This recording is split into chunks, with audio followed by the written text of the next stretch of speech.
A paz do Senhor Jesus! No áudio passado, nós vimos o discurso que Paulo fez no Areópago. Eu coloquei até uma foto da sala do Areópago para nós termos uma visão do que aconteceu. Agora nós vamos começar Atos capítulo 18.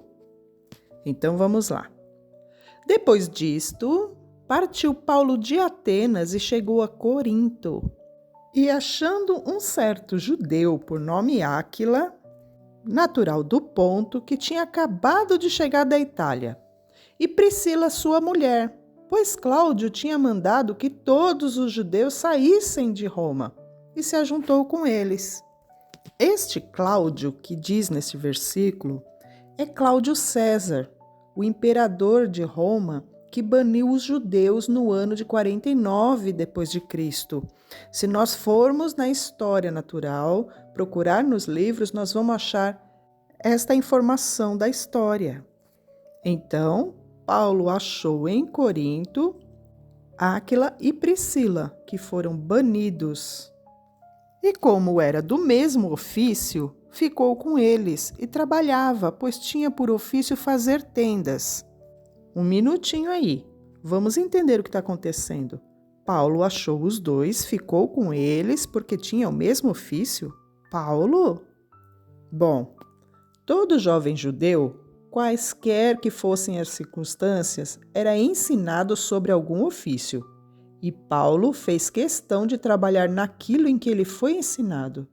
O talentoso Paulo, o apóstolo de Cristo, não negava seu trabalho manual, ele trabalhava também.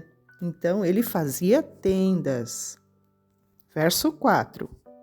E todos os sábados disputava na sinagoga e convencia os judeus e gregos. Ele não perdia a oportunidade, né? Quando Silas e Timóteo desceram da Macedônia, foi Paulo impulsionado pela palavra, testificando aos judeus que Jesus era o Cristo. Mas, resistindo e blasfemando eles, sacudiu a vestes e disse: O vosso sangue seja sobre a vossa cabeça. Eu estou limpo e desde agora parto para os gentios.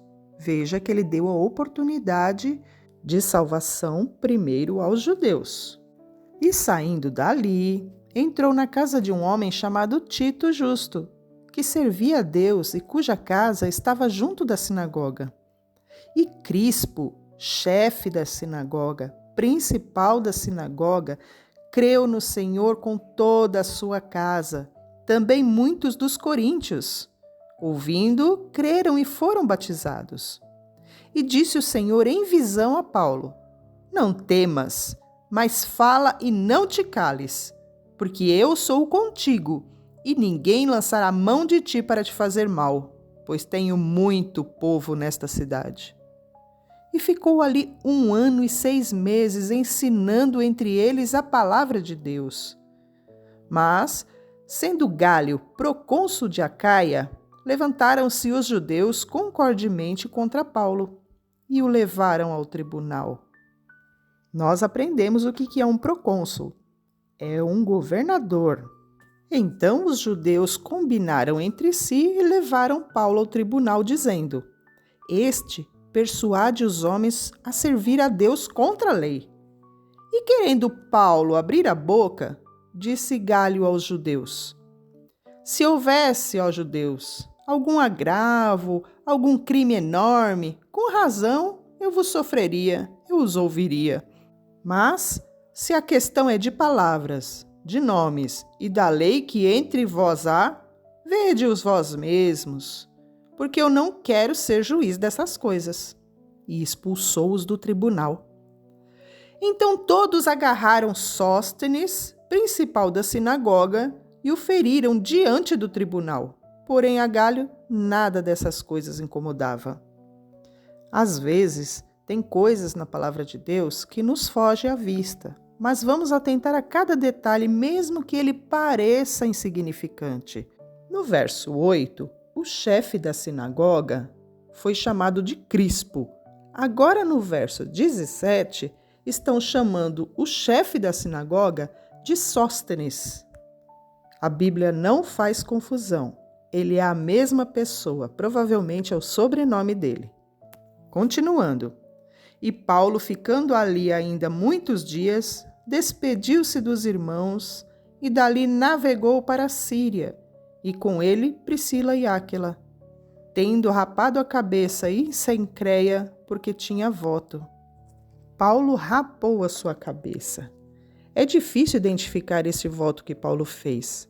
Portanto, este foi provavelmente algum voto particular de ação de graças pelo cumprimento da promessa de Deus que o protegeu em Corinto. E quando Paulo chegou em Éfeso, deixou ali Priscila e Áquila, mas ele, entrando na sinagoga, disputava com os judeus. A preocupação que Paulo tinha era em pregar a palavra, em dizer que Jesus era o Cristo. Esta era a principal preocupação de Paulo. Agora, para nós, Jesus e Cristo parece a mesma coisa, mas não é. Cristo é um termo usado em português para traduzir a palavra grega que é Christos, que significa ungido. O termo grego também é uma tradução para o termo hebraico de Mexiá, que é Messias. Então, Jesus Cristo é Jesus Messias, que Paulo tinha sede em pregar, em anunciar. Amém?